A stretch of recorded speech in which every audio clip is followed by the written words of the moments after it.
गुज़िश्ता बरस दरियाए सिंध की 4 नायाब डॉल्फिन मछलियों की हलाकत की इत्तलात मौसूल हुई।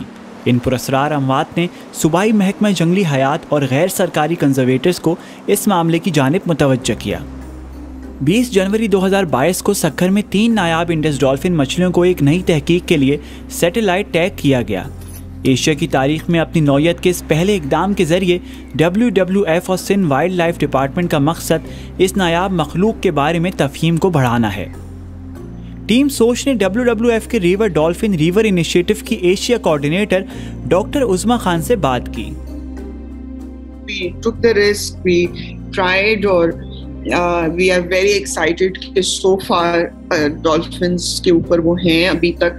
It's been over 2 months और data transmit हो रहा है। So this is like a breakthrough कि this year's tagging के हमने satellite tag को ट्राई किया, but these are Argo space satellite.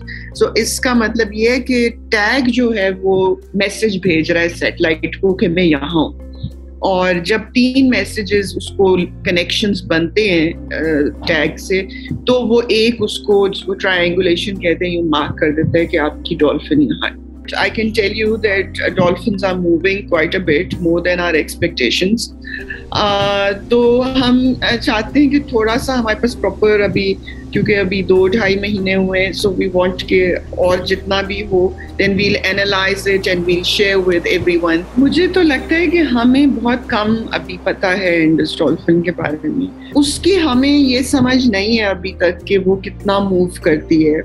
वो थोड़ा बहुत हमें ये पता है कि वो किस तरह के हैबिटेट को प्रेफर करती है, बट उसकी मूवमेंट कैसे होती है, या वो मेल फीमेल की मूवमेंट में कोई फ़र्क है, या मुख्तलिफ जो एज क्लासेस हैं उसमें क्या फ़र्क है। जो सैटेलाइट टैगिंग है या जो उसकी मूवमेंट की जो ट्रैकिंग है, उससे आपको बहुत से सवालात जो हैं उनके जवाब मिल सकते हैं। So this is initial effort कि हम समझ सकें, and if it goes successfully we want to continue tagging dolphins in future so that we keep understanding their mystic life.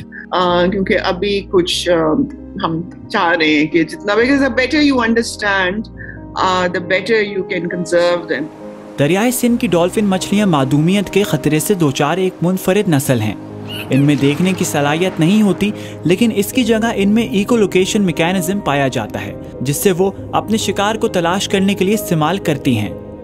ताज़ा तरीन सर्वे के मुताबिक दरियाए सिंध में अंदाजन सिर्फ 2000 डॉल्फिन मछलियां बाकी हैं। डॉक्टर उज़मा ने इनको दरपेश खतरात और गुज़िश्ता बरस होने वाली पुरस्रार अमवात की वजूहात के बारे में भी बात की।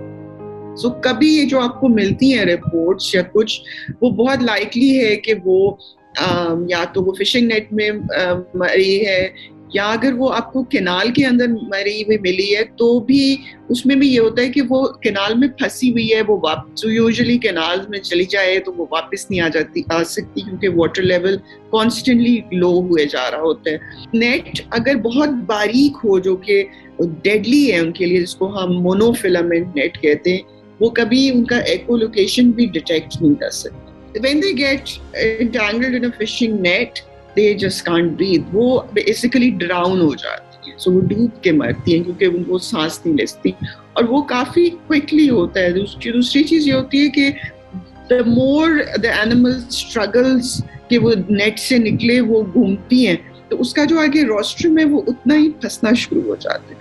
तो it's quite painful, मतलब किस तरह वो मरती हैं। इसीलिए सिंध में कैनाल्स में बहुत ज़्यादा डॉल्फिन्स जाती हैं, and that's why Sindh wildlife department leads this program to rescue dolphins from, it's like an emergency situation कि जी कैनाल से निकालो, अब वापस उसको दरिया में लेके जाओ, क्योंकि फिशिंग एक्टिविटी होनी शुरू हो गई तो वो डॉल्फिन जाल में वैसे ही मर जाएगी।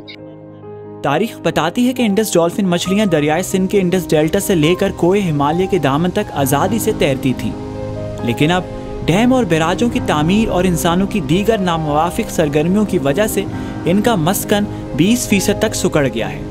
These are all the things that are put on dolphins by us, by humans, because वो हमारी needs को meet करने के लिए ये सारा कुछ हो रहा है। So when you see it first hand happening, it's heartbreaking, and it's for our food security कि जी खाना ही ग्रो करना है ना, जैसे आपने वीट को और आपने राइस, शुगर केन, इन सबको पानी चाहिए, कॉटन को पानी चाहिए. सो यू नो वो हमारी इकोनॉमिक नीड्स हैं. But there has to be a balance that you maintain flows, you maintain your water infrastructures in a way that आप डॉल्फिन नीड्स को और जानवर जो हैं और जो दरिया हमारा रिवराइन फॉरेस्ट है उसकी नीड्स और इकोनॉमिक नीड्स को अच्छी तरह बैलेंस किया जाए.